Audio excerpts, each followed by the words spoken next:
Welcome back to another episode of the Girl Stop Playing podcast. It's your favorite homegirl, Coriel, here to encourage you to stop playing with your potential and start working for what you want in life and in love. You already know that I believe you can make the money and get the honey. You can have it all as long as you are willing to work. And it's my goal to bring you the information and the conversations to help you do just that. Now, before I introduce you to today's guest, please make sure that you are subscribed to this channel, like this video, and get ready to comment below and let us know something that you are taking away from today's conversation. Now, you know that we are in for a treat whenever we have the opportunity to have a healthily, I don't know if that's a word, but this is a happily, healthily married couple that we got in the building. We have Mr. and Mrs. I know that your last name is James, but when I looked at you to say that, I'm like, you know what? I know that your first name is not actually Maddie. Maddie is short for your first name. No, No, Maddie is the name. So that's the story. So the story is girl, that get me together in this introduction. Go ahead. So the thing is, I think Maddie obviously is like a nickname for so many people, and it's spelled with an IE. So a lot of people think it's a short name. My dad's name is Matthew, so obviously they call me Matt.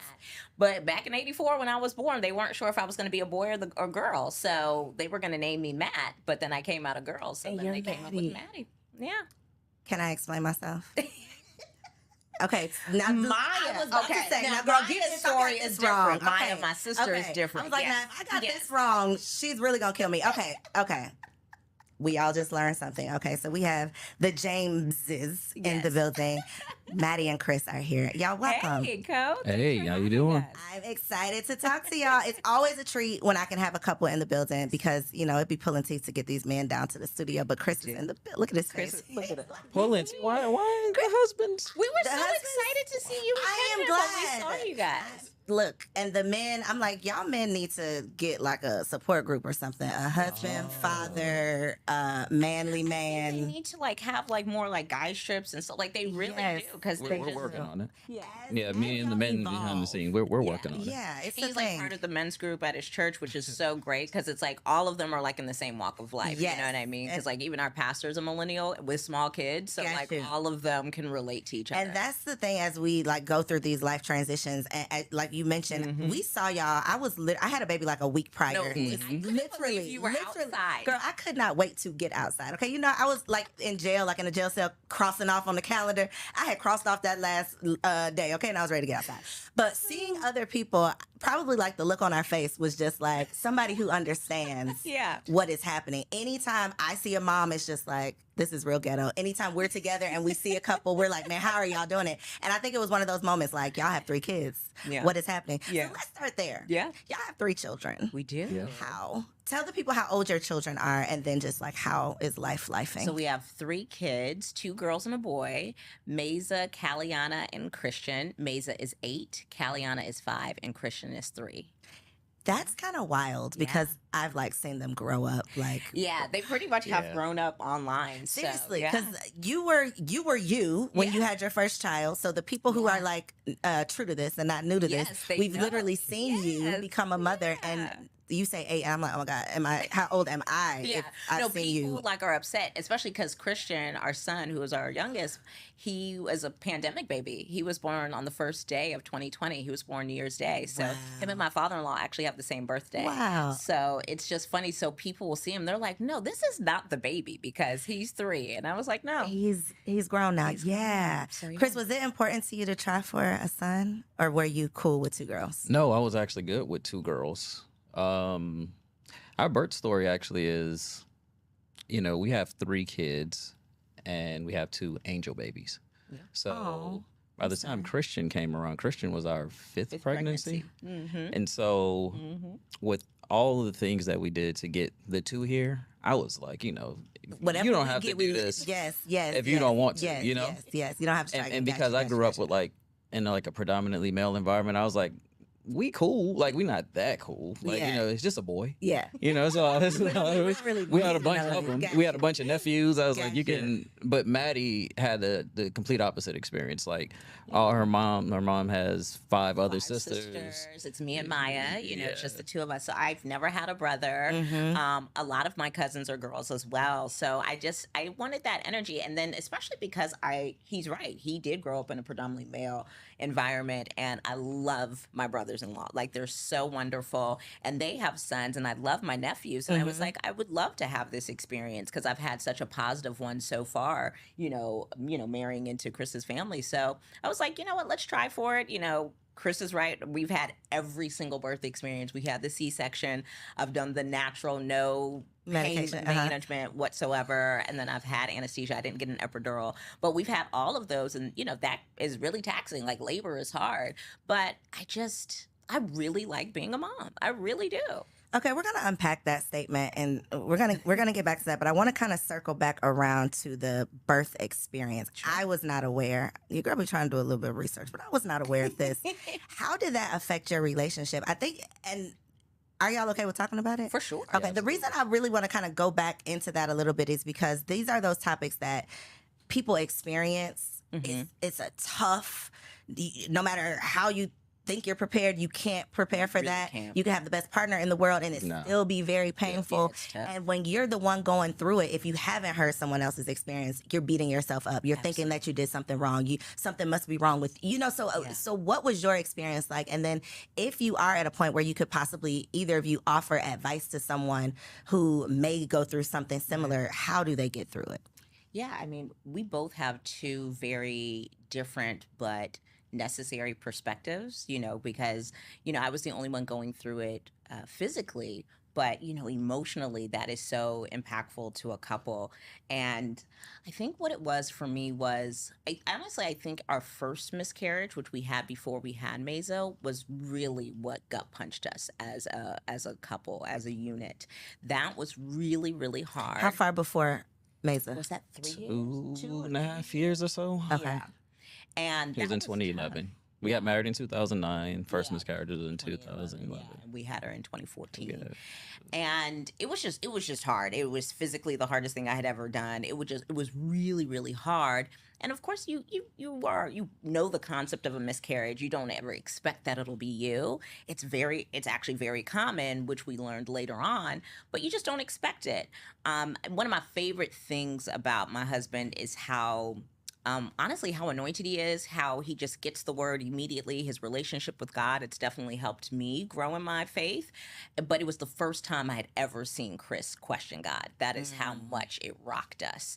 And it was just tough. And then we didn't talk about it. We weren't in therapy at the time. We didn't talk about it. So it was that thing we swept under the rug, and then we started tripping over the rug, And so we did get to a point where we did end up getting pregnant, had a healthy pregnancy.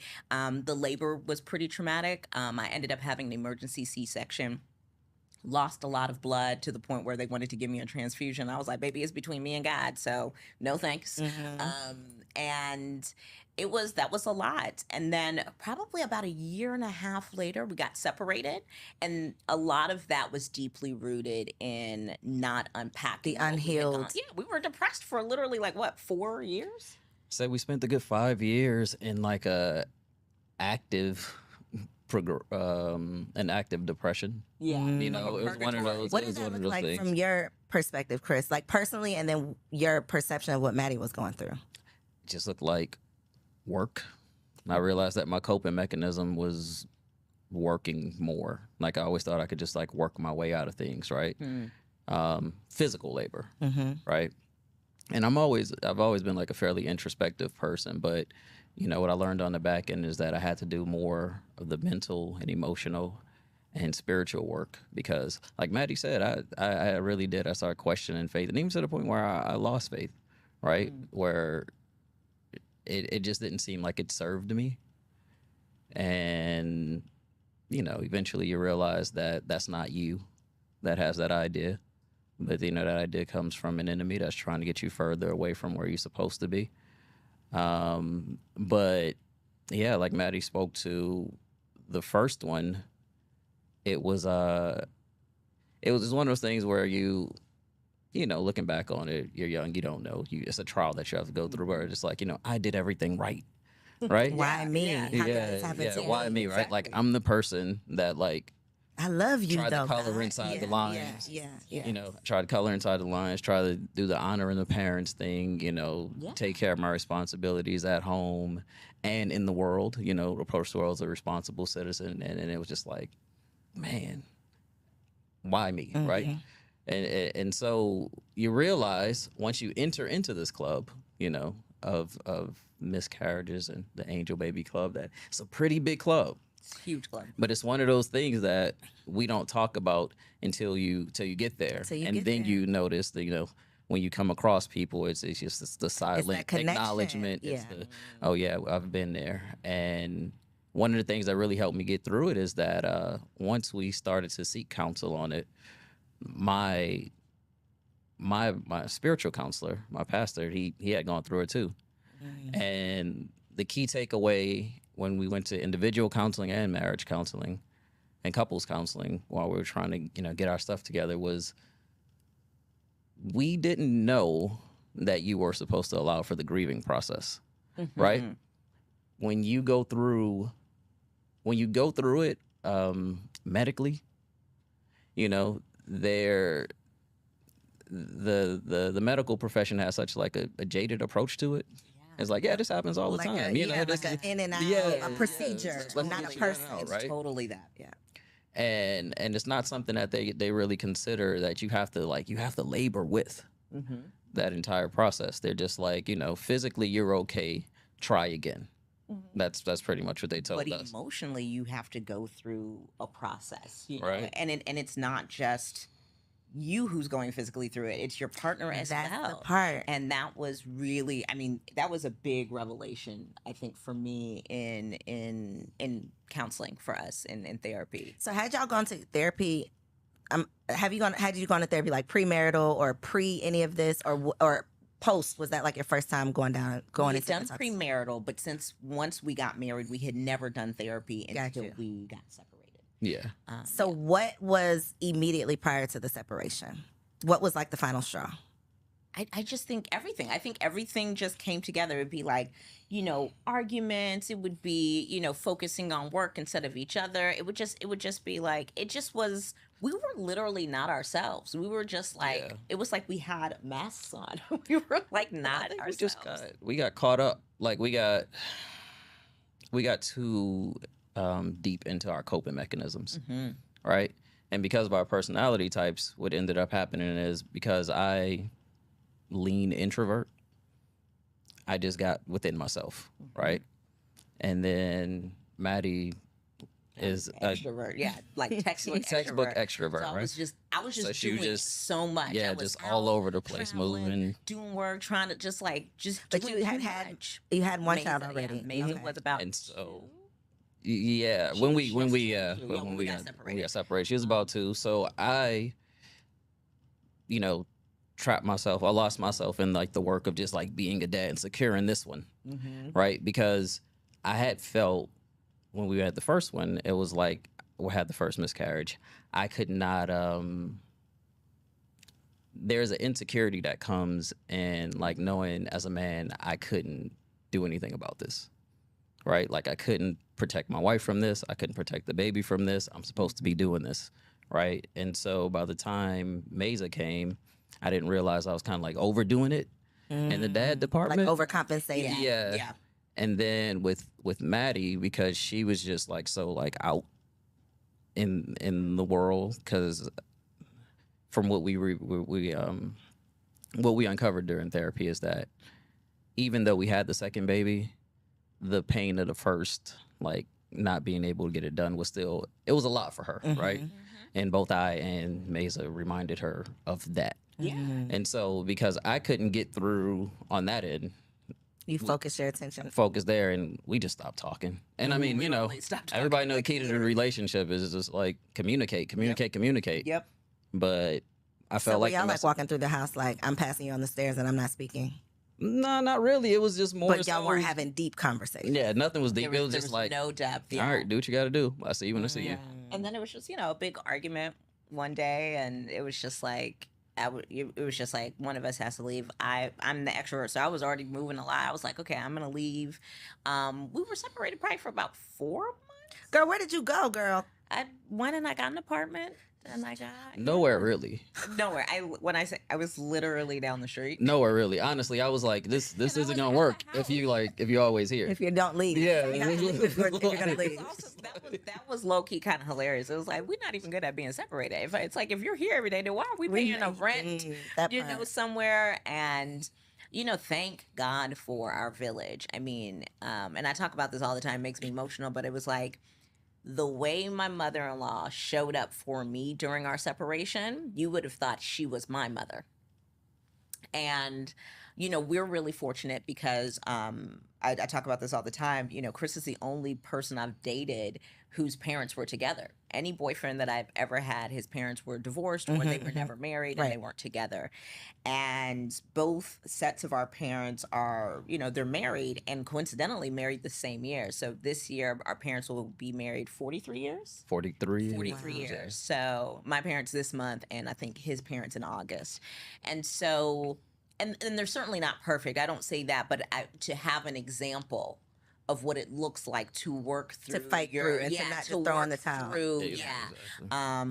It's really important. And so then when my mom or my mother-in-law advised me, I could take them a little, seriously. It's like, you've done this. Yeah. You've been through some things. You're not just talking to me about what you heard about, what you saw on TV, what you think I should do. That's based on literally nothing. Exactly. And there was also, and I do say this, and I have such a wonderful relationship with my mom. Both of the moms are prayer warriors, thank God. But there was such a level of no judgment from my mother-in-law that literally saved my life. I talk about that all the time. It literally saved my life because when somebody's going through something, they probably already have a level of internal guilt and shame. They're already beating themselves up about it. That, like, any ounce of judgment would have probably broken me down. And so, we did immediately get into, because Chris is about the work. So even though we couldn't stand each other, he found me, my therapist, who ended up being our couples therapist as well. And it was literally prayer and therapy that we got back together. So obviously you all have this child, so I'm sure, so nobody is like, well, girl, just leave. Yeah. What were the messages though? Because so often we're not talking about it, or we're not saying the right things. But I think those examples come from women who have not gone through these things. So they don't necessarily see the need in you fighting for what you have. They don't see the value in keeping this family together. They want to cheer you on your own direction. And that could have led you, in two separate directions. What was the conversation like with your moms during that time?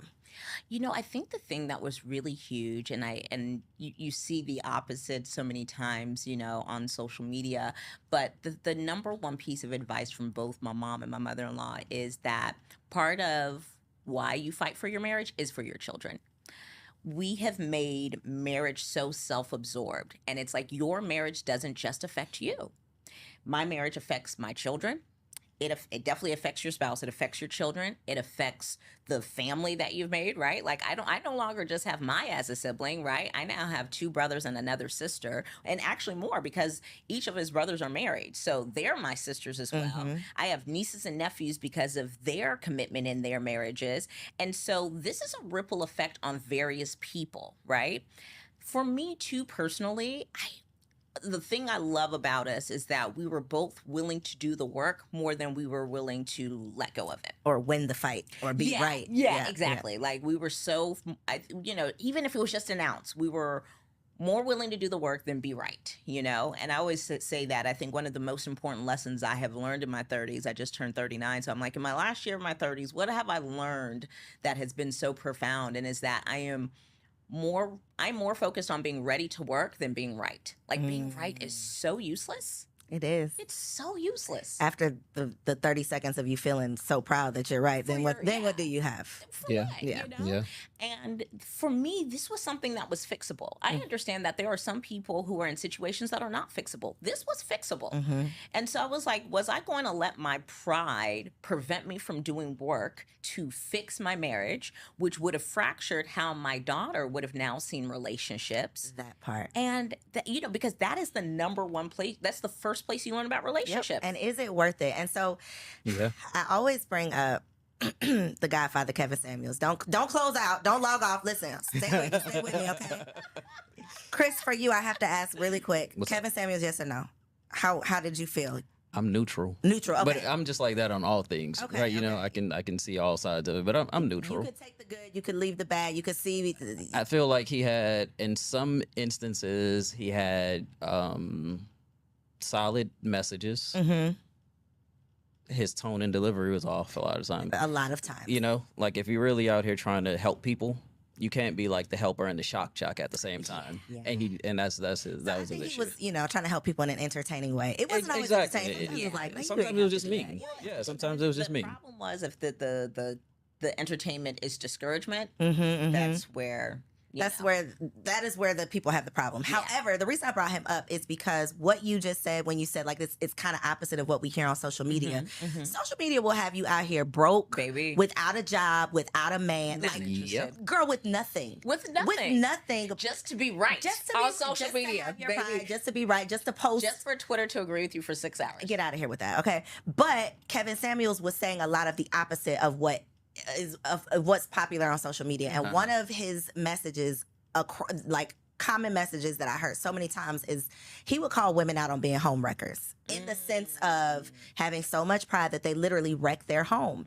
That they're, you know, they're saying there's no good men. They're saying they're making all of these complaints, but they're so willing to walk away. They're so willing to want to be right so bad that they're not willing to do the work. They're so willing to say, I'll figure this out on myself. I can be good all by myself, and not think about you know, not think beyond themselves, not think about their children, not think about the extended family, not think about all that you've built that would literally just be crumbling down if you decide I'm going to selfishly walk away. Now, as you said, there's obviously some extenuating circumstances that, you know, if this is going on and if it's best for you to remove yourself, then do that. This is the context of my situation. Right. You know, this isn't to shame anybody. No, of course not. By any means. But yeah, it just wasn't worth it when I started adding 2 and 2 together. I was like... Girl, even think about that rent you was down there paying. It's like, the math is not mathing. Me paying my own bills.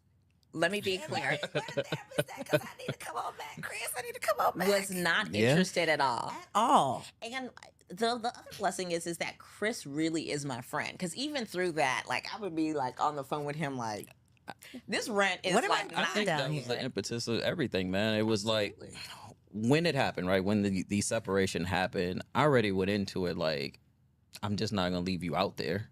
Right, I understand that. Like, this ain't working. Yeah, it was like this ain't gonna. I'm not gonna leave Maddie, you are ridiculous. No, Maddie's wilding. Help me in this apartment. I got to leave you. And the thing is, it's like, girl, what you do is wife. Like, you're not good at this. You're not good at this. So, and what he does is husband. So we were out here. We didn't even know how to be separated, Chav. So y'all were like, just fix this. I mean, I think that's the beauty, though, is that if your foundation is friendship, a lot of times you're eventually gonna like tell a joke, or you're eventually gonna like break the side. It's not gonna be. That was our issue too early, though. Right? What do you mean? Because I am the point of levity, and I know like it might not seem that way here, but like it was a little too early. Like while Maddie was still trying to argue things, I was like, this ain't us. Like, we don't do this. Like, even in like normal situations, we don't like, I don't yell at you, you don't yell at me. So I throw in a joke and she'd be like, I don't want to hear jokes right now.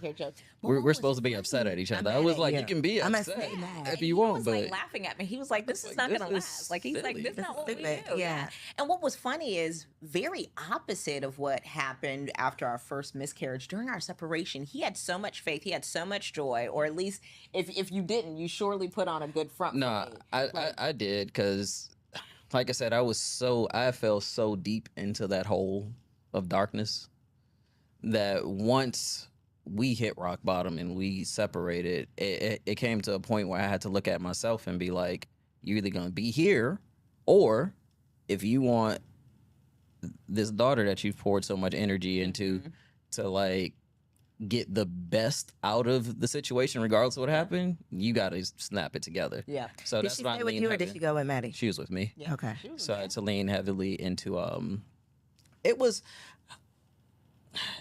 she stayed with me, but I will say it was literally us being me, my daughter, my family, and Maddie's family. All like we're gonna work this out. We're standing in the gap because Maddie's grandmother was watching our daughter while I was at work, Okay. and so we was all like, we just gonna stand in the gap for family was Maddie still in the family meantime. together. Yeah. But we gotta like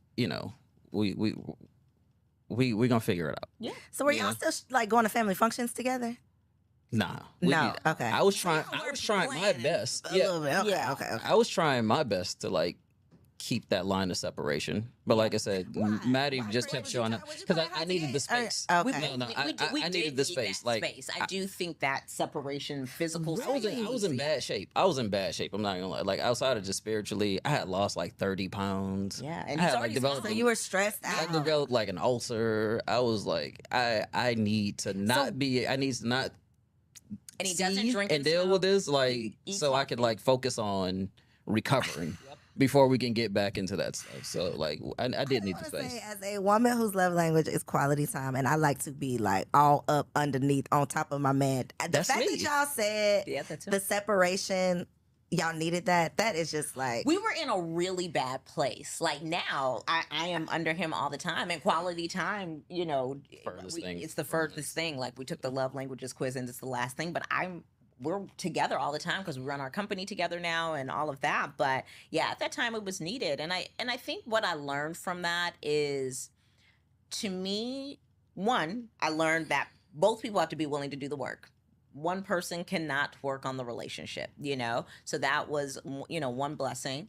But then two, you have got to grieve, when you go through a miscarriage, you have got to grieve, and you have got to let your partner grieve, and you guys pull in the necessary resources and tools, right? Like if you need a spiritual advisor, if you need to go to therapy, if you need to be under your family more, like if your parents don't live in the same state, go fly and be under them. Like you really need to be nurtured. You know and what we give didn't space mention? to What did we nurture?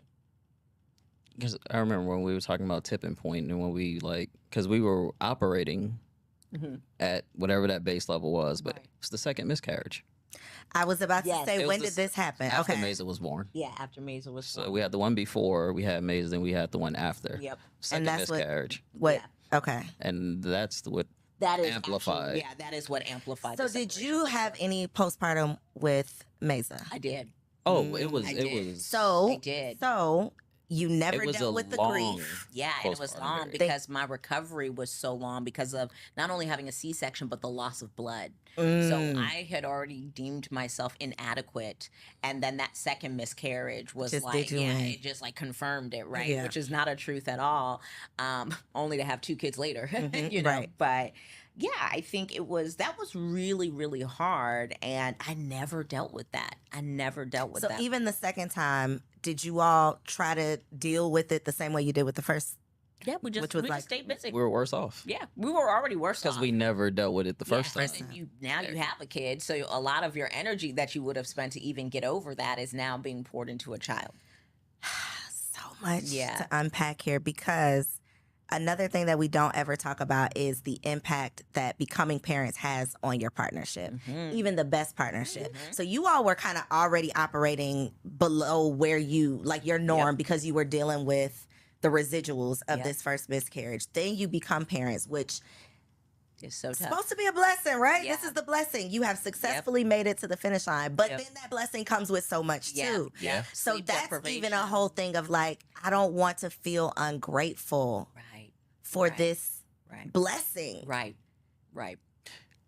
But But I'm you're hurting. human. I'm hurting. I'm man. hurting. Right. It's And I don't know why. Yeah. And that's what depression is, right? Like I feel this weight and I do not understand can't why. get it And off. I can't get it off. Yeah, I can't shake Yep. it. I don't Yeah. feel like myself. So not only do I not feel like myself, I don't feel like your wife. Yep. Because I'm not even me. So I'm not if even I'm not me. even me. How Yeah. can I show up to be my wife? depressed. And I'm I now I got to be a mama. I'm Yeah. breastfeeding. I'm like, Girl, out don't even here. Yeah. don't even bring the boobs into the Yes, situation, because yes. you are literally pregnancy is a prison. So to break out of prison and then nurse your child. Maybe to break out of prison only to be like, oh, these The gates shackles have. on my feet. So, girl, listen, it's a thing. It's a whole thing. And that's why anytime I can use this platform to have these conversations, it's like, this is real life. And you don't know until it is your life. Yeah. Like, you don't know until it's here. And you think that you're the only one who's gone through this. It's like, no, girl, this is what they've been doing for ages. It's hard. Yeah. It's hard. It's hard. It's so hard. So yeah, that was the second miscarriage. Definitely, like, that's what really made the ish hit the fan, I guess you could say. Because we didn't have it after Mesa. 11 months. Okay. Yeah, like right at the year. 11 months. We got pregnant at 11 months after Mesa. Yeah. Also, I add, this is then I also got fired from my 9-to-5 and had transitioned into full-time blogging and creating full time. Between Mesa and the second? Yeah, Mesa was 2014. 9 months. Okay. Yeah, so 2015. So today, the to the day is actually, It is, huh? what, 8 years ago? Wow. Yeah, 7 years ago. So was dealing with that. So life change after life change after life change. After life. I mean, literally. We had a lot of those, like when we first got married, and we didn't understand, what that would do to us, because we were young and in love, and ready to face the world. But we had a lot of serious life changes and like grief causing traumatic events early on. I'm like, we just got good at marriage like 2 years ago. Because it's so tough adulting just by yourself. Yeah. It is. And imagine having to come home and see this person. I mean, y'all can imagine. Let me look at y'all. Imagine having to come home and see this person while you don't even know who you are every day. I mean, that is tough. It's inexplicable, which is why anytime I can talk to somebody who can relate, I'm like, y'all, how are y'all doing it? What is going on? Yeah. So did you feel like once you shook off, like you got back together, you're no longer separated, you have like a new lease on life, you all get pregnant again. Yeah. What was your experience like with Caliana? Caliana's pregnancy was literally miraculous in all the ways, and so the reason why I had such a really hard pregnancy with Mesa and why I had the 2 miscarriages was because of fibroids. I had 3 very large fibroids. I've always been petite, but these fibroids were pretty massive. Did you know you had fibroids? I did. Okay. I did. Once we had the first miscarriage, I think that's when I found it. It was the first, that's first when we identified it. Yeah. So one day, I write about this in the book. One day I go for, I think it was right when we hit 3rd trimester with Callie. We go for the ultrasound or whatnot. And, we see her, we hear her little heartbeats. Everything's cool. But then the nurse is still looking, and I'm like, well, girl, is everything okay? Because we thought we were ready to go. Girl, the silence. So she's really looking. So I'm like, I'm concerned, but I know everything's cool and stuff like that. So I'm like, what's wrong? She's like, this one fibroid that you have had the entire pregnancy is just no longer here. She's like, I have been doing this for 18 years. She's like, she's like, it's not there. She's like, I'm triple checking. That's why we're still here. She's like, it is literally just not there. And I remember because we had been actively praying. Like I had even gone vegan after having Mesa for, I think maybe 3 or 4 months to see if we could help shrink them or whatnot. And actually in each and every one of my pregnancies, I went through what they call fibroid degeneration, where the blood was actually cut off from each of my fibroids, which doesn't necessarily happen for everybody. Mm-hmm. And so that could also cause, to shrink. But one of them just completely disappeared in Caliana's pregnancy. And never came back. Never came back. I didn't realize that fibroids was ruining lives out here like this. It's really ruining lives. So you said you found out when you had the first miscarriage, but your whole entire life, when you got your annual exams, when you first got pregnant, nobody said nothing. That nobody is so has crazy. Ever brought that up. And then when I started bringing it up to my mom and stuff, she's like, yeah, your aunt has this, and I'm like, why we ain't talk about this again? Why is this a secret? Why is it a secret? And even when we started having those conversations with doctors, and they were just like, oh yeah, this is normal. This is what Black women deal with. Black women have, and this is what you have to deal with. And then talking about the options behind it, and it was just like, and all the options are always surgery. Yeah. It's like, oh yeah, you just cut yourself open. Oh, you can have a hysterectomy. Yeah. So I had Nicole Gardner Scott here, and we talked about her experience, which she didn't have a miscarriage, but she had a very hard time getting pregnant because of the fibroids, had the surgery. Just the experience of it. She didn't know about it. Talked to her mom. Her mom's like, it's just this whole thing. So literally last week, I don't remember who it was, but someone posted on Instagram that they had a hysterectomy. They had to get, and the number of women in the comments that were like, yeah, I had mine last month. Yeah, I'm scheduled for 2 weeks. It's just like the fact that so many women are going through this and they obviously don't have very many people in real life to connect with because they're right here on the internet. Sharing. With strangers over this traumatic thing that they're going through. I didn't realize it was such a thing. Yeah, me neither. Until I was very open about it, with my mom and my mother-in-law and stuff like that, and just starting to talk about it. And we did thorough research about it because I was like, I do not want to go through what I went through with Mesa. Postpartum or anything like that. I had even researched like placenta encapsulation. I was just like, because I was like, whatever it takes for my postpartum to be great. Yeah. I think I didn't have postpartum depression with Callie or Christian. I remember with Christian, that was like the most energy I had ever had. I was like, how did it show up? How did your postpartum show up? Because I think that's the thing too. And I say this all the time. I think people be laughing at me, but I'm serious. Before I got pregnant, my thought of postpartum came from like an episode of ER when I was a little girl. It was like or Law and Order, like if you have postpartum, you want to hurt your child, you want to hurt yourself, and that's postpartum. That's it. It is such a range, and most people, I'm willing to say most people experience it in some ways, but it shows up differently. Yeah. So how did yours show up for you? I would just be like so spaced out and just think about like ways I could either hurt myself or like physically change myself to like be adequate for Chris and for Mesa. You know what I mean? I would just think about it. It literally felt like a dark cloud over me, and just like it was just in my mind. I just had such dark thoughts about. I didn't really have a lot about hurting Mesa because I was so fractured in my self-esteem and me as a person physically, because I was like, okay, I couldn't carry this one baby, I barely could carry this one, they had to cut her out of me. Girl, that's a whole thing.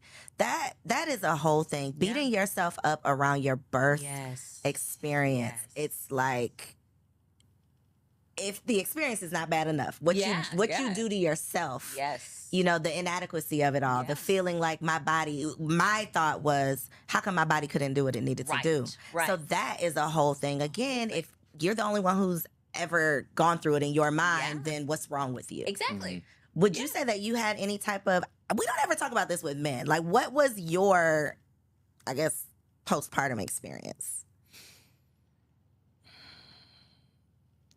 To be honest, it was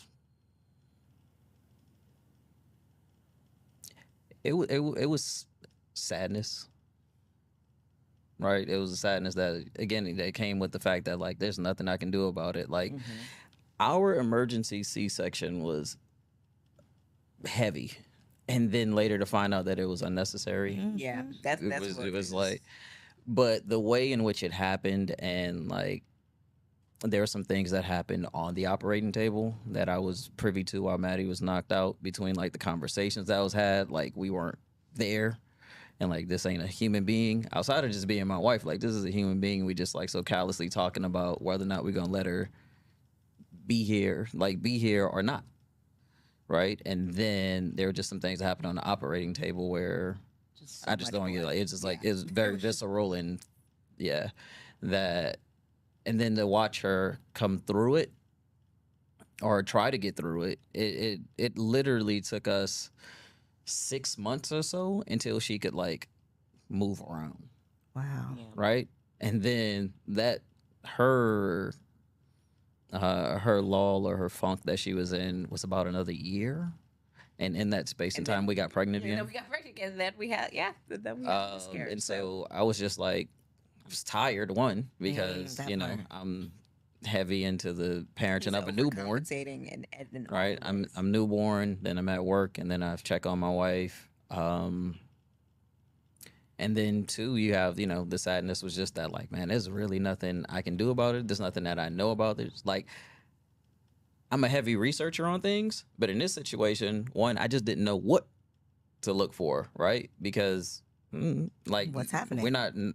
We hadn't left the house yet to run into those people to like be like, hey man, I know what you're talking about, or to start there. So Yeah, that's what it was. I tried my best to be as upbeat as possible and provide space for Maddie to feel everything that she was gonna feel, and physically, I tried my best to, soften the burden of the load of whatever I could, but I can't breastfeed, so That part. Yeah. especially in the Ooh, middle of the sure wish night, y'all right? could. Like if you're in the, like if you're already in a physically depressed state, it's like you need to sleep. Yeah. And in the middle of the night, you're not sleeping. Not So sleeping. there's nothing I can do about Yeah. that except like hand the baby over and rub her It's back. your first baby, so you're So- trying to do everything perfectly. Like I'm like pumping in the middle of the night. I'm trying to make sure like everything. It was really, really hard, really hard.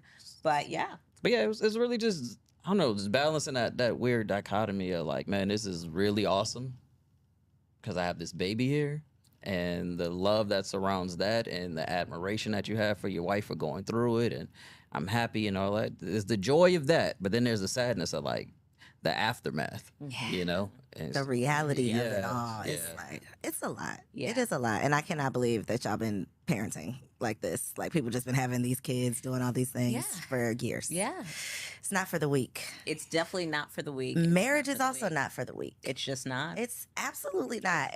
I mean, when it's good, but it's not always good. And so I love that you all can represent wholesome, and I'm going to say healthily, happily and healthily, wholesome marriage that's not just picture perfect. It's like, yo, life be lifing. Mhm. We are navigating it as best we can. Absolutely. We're trying to maintain a friendship. We're trying to raise good people. Yes. And that's really what it comes down to. So as we conclude, I would love for each of you, Maddie for the women, Chris for the men, for the wives and for the husbands, to just share a word of advice that you've learned through marriage that you can share with someone who might be going through it right now.